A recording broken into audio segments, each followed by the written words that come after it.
भक्ति ज्ञान वैराग्य को रखने के लिए भागवत जी का आयोजन हुआ। बोले कहां आयोजन होगा? बोले हरिद्वार में होगा।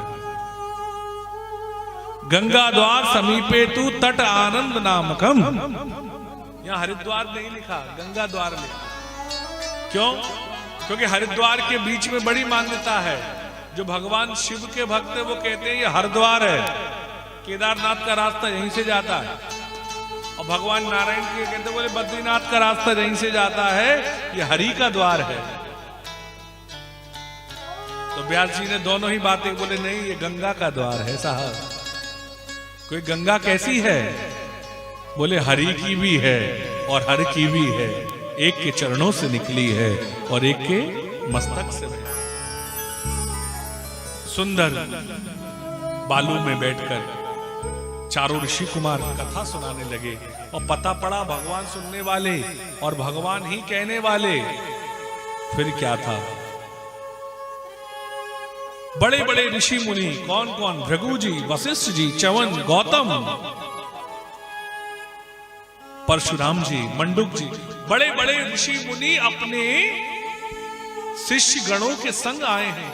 जिस प्रकार फूल उगता है तो भौरे को नौता नहीं देना पड़ता, पुष्प कभी भ्रमर को नौता नहीं देता, पर जैसे ही पुष्प विकसित होता है भ्रमर स्वयं पहुंच जाता है।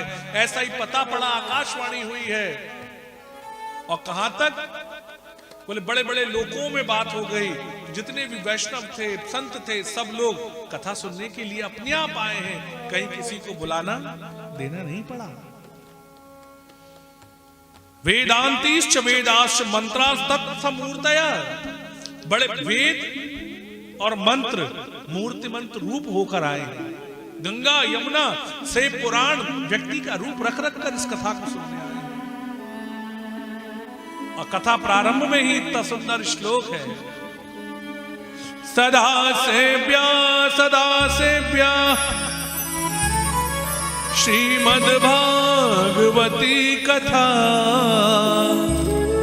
यस्या श्रवण मात्रेण हरिश्चित्तम समाश्रये।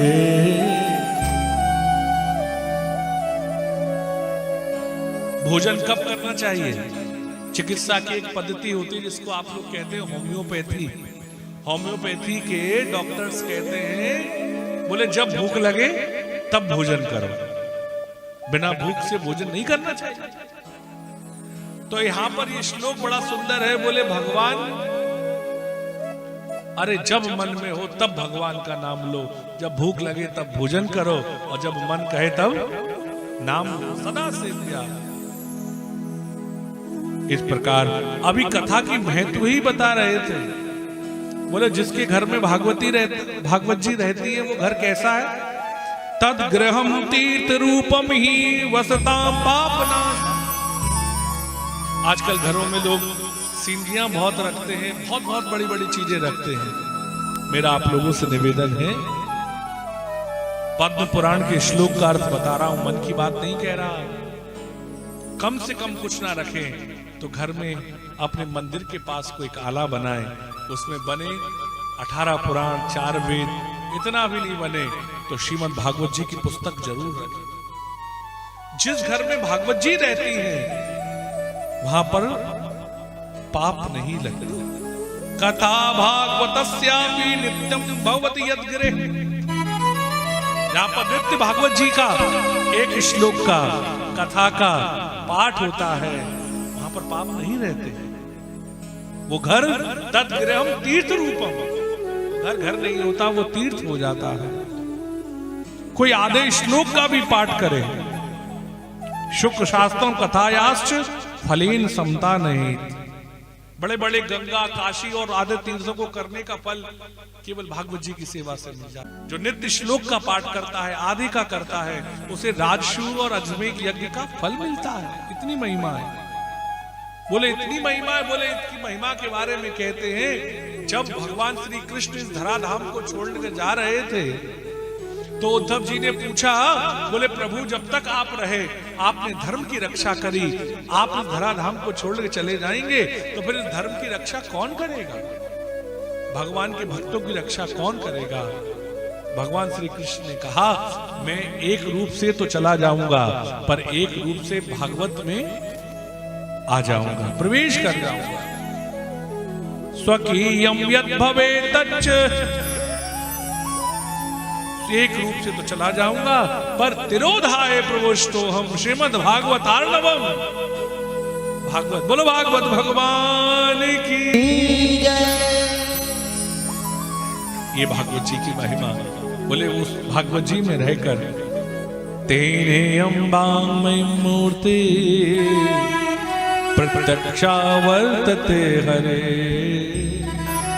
अभी इतनी कथा सुनाई रहे थे, बोले इतनी महिमा है, तो देखा एक स्त्री नाचती हुई, दो बालक नाचते हुए आ गए। सबने पूछा ये कौन है, कहां से आई, क्या बात हो गई। ऐसे तो जैसे ही कहा, बोले सबको शांत करके सारे कुमार बोले नहीं ये और कोई नहीं, साक्षात भक्ति महारानी है। कभी केवल कथा की महिमा ही कही है। और आप देखिए जितनी देर कथा सुनते हैं ना, कलयुग में जरूरी नहीं है कि पुण्य करे व्यक्ति, सबसे ज्यादा जरूरी है कि पापों से बचाया जाए।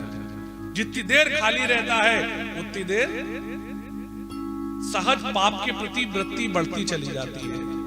आंखों से, वाणी से हमको नित्य पाप की तरफ। आप ये छोटे से उदाहरण से समझाता हूं, ये कलयुग में होता है। क्या होता है, जिस प्रकार आपके घर में, सबके घर में पानी की टंकी होती है। पानी अगर नीचे से ऊपर पहुंचाना हो तो मोटर लगती है, बिजली का कनेक्शन होना चाहिए। पर जब पानी ऊपर से नीचे आता है तो मोटर लगानी पड़ती है क्या, नल खोला और पानी। तो यही कलयुग है साहब। आज के युग में आप पाप करने के लिए कोई यत्न नहीं करना पड़ता। प्रमाण सहित बता रहा हूं, किसी विद्यालय में नहीं सिखाया जाता शराब पीना चाहिए, पर शराबियों की संख्या बढ़ रही है। किसी विद्यालय में नहीं सिखाया जाता नशा करना चाहिए, पर देखिए आप, किसी विद्यालय में चोरी सिखाई नहीं जाती। आज भारत में 5 करोड़ से ज्यादा विद्यालय हैं, पर उसके बाद भी हम लोग मंदिरालय, सिनेमालय, इन सबको बंद नहीं कर पा रहे हैं। लोग कहते हैं महंगाई बढ़ गई, अच्छी बात है साहब, पर वास्तविक महंगाई जब बढ़ेगी जब ये जो जुआ खाना है, जो शराब खाना है और जो सिनेमा है, ये जब तक चल रहे हैं समझ लेना महंगाई नहीं बढ़ी। क्योंकि अगर ये बढ़ रहे हैं, लोगों पर मनोरंजन का साधन है, तो महंगाई नहीं बढ़ी साहब। ये आत्ममंथन के लिए चीज मिला। आप लोगों से निवेदन है, जितनी देर कथा सुनते हैं उतनी देर पाप नहीं बनता, उतना ही देर पुण्य की बात ब्रह्मा जी लिखते हैं साहब। इसलिए ध्यान से सुनिए कथा। जब भक्ति महारानी आई तो सब लोगों ने, बड़ा सुंदर श्लोक है, भक्ति सुतौ तौ तरुणौ, दोनों तरुण